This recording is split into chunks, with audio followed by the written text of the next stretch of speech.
اعوذ باللہ من الشیطان الرجیم بسم اللہ الرحمن الرحیم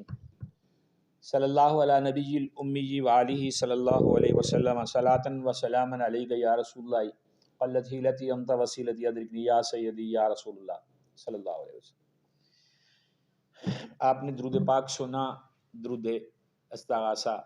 آپ کو بھی دعوت ہے کہ آپ بھی پڑھا کریں، اس کے بہت زیادہ فیوز و برکات ہیں۔ میں ہوں آپ کا میزبان ملک شکیل احمد اعوان اور آپ دیکھ رہے ہیں میرا یوٹیوب چینل۔ آج ایک خبر میری نظر سے گزر رہی تھی، اس میں بلاول بھٹو صاحب نے مشورہ دیا ہے بزرگ سیاستدانوں کے مدارس میں بیٹھیں، مساجد میں بیٹھیں، دعائیں کریں، اور یعنی کہ ان کے کہنے کا مقصد یہ ہے کہ سیاست سے نکل جائیں۔ تو ایک بڑی عجیب سی ان کی منطق ہے جو سمجھ سے بالاتر ہے۔ ان کے والد بزرگوار بھی کافی ایجڈ ہیں، کون سا آج کا ماڈل ہے وہ بھی۔ معاملہ یہ ہے کہ تھوڑا سا پیپلز پارٹی کو چاہیے کہ اپنی تاریخ میں تھوڑا سا جھانکے۔ اس کی وجہ یہ ہے کہ جب جنرل ضیاء الحق صاحب نے مارشلہ لگایا اور ذوالفقار علی بھٹو صاحب کے معاملات شروع ہوئے، ان کو قید و بند کی سختیاں جھیلنا پڑیں، پھر بعد میں ان کو سزا بھی ہو گئی۔ خیر وہ تاریخ کا ایک عجیب سا واقعہ ہے کہ 109 میں پاکستان میں پہلی بار کوئی بندہ جو ہے اس کو سزا ہوئی، بلکہ میں تو یہ سمجھتا ہوں کہ یہ تاریخ میں پہلا واقعہ ہے کہ 109 میں جو بندہ ہے وہ اس کو سزائے موت ہو گئی ہو، کیونکہ یہ بات مشورے میں آتی ہے اور مشورے والوں کو اتنی بڑی سزائیں نہیں ملا کرتی جتنی ذوالفقار علی بھٹو کو ملی۔ چلے یہ تو ایک عدالتی معاملہ تھا، عدالتیں جانے، پیپلز پارٹی جانے، سزائے موت جانے، یہ تو حساب کتاب قیامت والے دن ہی ہوگا۔ کیونکہ ہمارے ملک میں بہت بڑی جو ایک ہے معاملہ ہے وہ یہ ہے کہ کمیشنز بٹھائے جاتے ہیں مختلف مقامات پہ، اوقات پہ، بے نظیر جو ہیں ان کا مرڈر ہو جاتا ہے، ان کے لیے بھی کمیشن بیٹھتا ہے، پھر تفتیشی ایجنسی آتی ہیں، باہر سے بھی آتی ہیں، اور اس کا جو رزلٹ ہے وہ زیرو ہوتا ہے۔ لیاقت علی خان کو لیاقت باغ میں گولی مار دی جاتی ہے، اس پہ کمیشن بیٹھتا ہے، ختم معاملہ، کچھ نہیں پتہ چلا۔ پاکستان ٹوٹ جاتا ہے، اس کا جو ہے بنگلہ دیش الگ ملک بن جاتا ہے، اس پہ کمیشن بنتا ہے، اس کی جو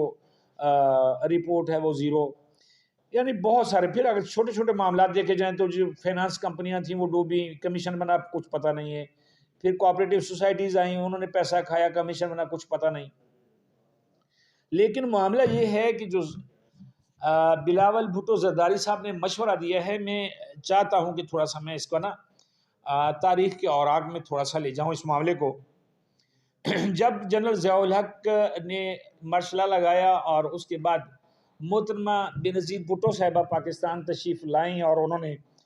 پاکستان پیپلز پارٹی کی باغ ڈور سنبھالی،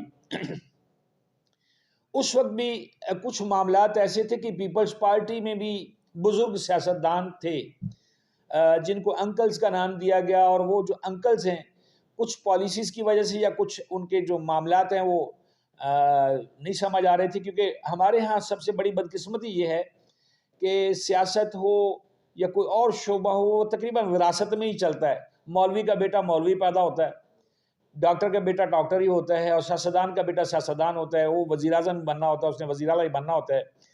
اسی طرح جو بیوروکریسی ہے ان کے بچے بھی افسران ہی ہوتے ہیں۔ یہ یعنی کہ ہمارے پاس یہ ایک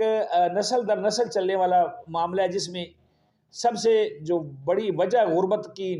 یہاں سے چھٹکارا ہے، ہمارے ملک سے غربت ختم نہیں ہوتی ہے، اس لیے کہ غریب جو ہے وہ بھی وراثتی غریب ہے، غریب کا بیٹا غریب ہی ہوتا ہے، اس نے کہاں آگے چل کے کچھ کرنا ہے۔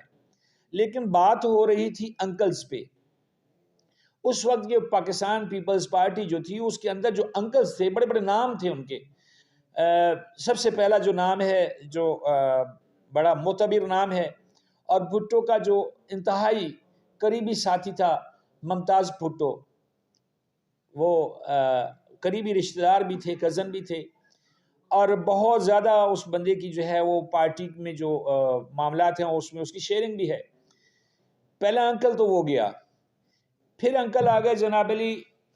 جو ہے جدوئی صاحب، وہ گئے، پھر جو ہے ہمارے بہت سارے اور نامی گرامی لوگ تھے، وہ سارے لوگ پیپلز پارٹی چھوڑ گئے اور انہوں نے اپنی الگ مطلب جماعتیں بنائیں،